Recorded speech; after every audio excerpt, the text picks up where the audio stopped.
Danny Fenster was preparing to return home to Detroit. And that's when I started to get pretty terrified. Home safe with his life returning to normal, journalist Danny Fenster shares his ordeal behind bars in Myanmar. Did you ever give any kind of crazy thought to, is there a way for me to escape? Danny Fenster spent 6 months in jail in a foreign country, earning a pardon just after he was sentenced to 11 years of hard labor. The Metro Detroiter is one of dozens of journalists, as well as countless others, to be held since the military coup in Myanmar started in early 2021. He survived and is sharing his ordeal with our Devin Scillian, who recently sat down with him at his parents' Huntington Woods home. Devin? Yeah, Danny Fenster was arrested at the airport in Myanmar just as he was about to board a flight back home to surprise his parents in Michigan. Well, he did that. They were giving you at the time a full medical gown, a hairnet, gloves. I had put everything on and was waiting at the gate to board the flight when a group of maybe 8 or 10 police officers just kind of walked up to the gate and said they were looking for Daniel Jacob Fenster. And yeah, I just kind of looked around and yeah, that's me. I was shocked. And that's when I started realizing this is dragging on and I'm not getting special treatment. This is not the previous government. This is not a government that the United States has any ties, diplomatic relationship with or contact with. I don't think I'm getting treated any differently, and these guys have all been here for several years. And that's when I started to get pretty terrified and pretty demoralized. So they would bring 2 meals a day. So they bring one around 8 a.m. and they bring in this big plastic bucket of, I guess you'd call it a bean soup, but it was just this salt water with a few beans. It would be a scramble to get any of the actual beans, first come, first serve. And then an equally large bucket of white rice. And that was every morning. And then every day at around 3 p.m., they would bring a curry that either had a little bit of chicken or a little bit of fish or beans. So those were the 2 meals. Neither were particularly tasty.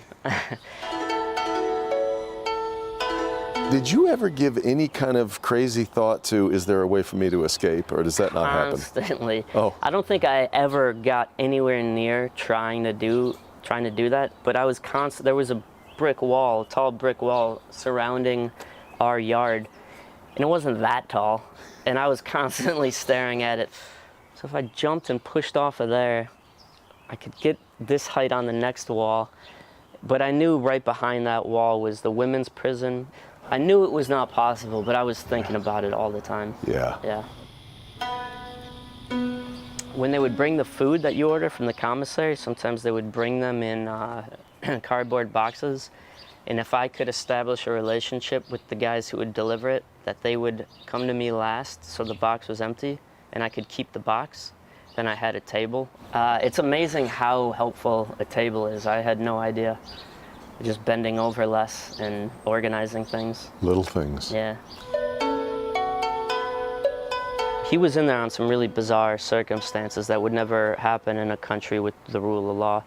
And I'd ask him how he's not so aggravated and frustrated and, about this injustice. And his notions of detachment, and suffering kind of only existing in the mind, were really, really profound. And we walked out on the tarmac, and the Richardson Foundation had a private jet waiting for us. Best flight of your life? Oh my God. Best flight of my life, best day of my life. It's bittersweet knowing that I'll never, ever have as good of an afternoon as that. That trip home came just 3 days after he had been sentenced to the maximum of 11 years of hard labor. It was the precursor to his release, though, because he had to be convicted and sentenced basically before the Myanmar government could give him a pardon. We'll put pardon in quotes. We've got my entire conversation with Danny right now at clickondetroit.com. I really admire him for so many different reasons, but among them, he really believed that they were doing some really important work. And Frontier Myanmar really is required reading in that part of the world for what's going on. He thought he went there to cover this rising new democracy.